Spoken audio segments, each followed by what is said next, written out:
how to enable or disable listen to Hey Siri on iPhone X. And okay guys, sir, in your mobile phone, go to settings. In settings, scroll down and go to Siri and search.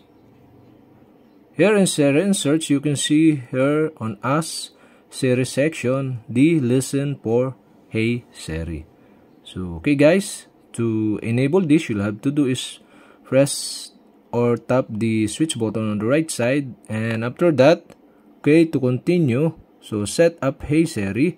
This helps Siri recognize your voice when you say Hey Siri. So okay, you'll have to do is tap to continue, then say Hey Siri into your iPhone.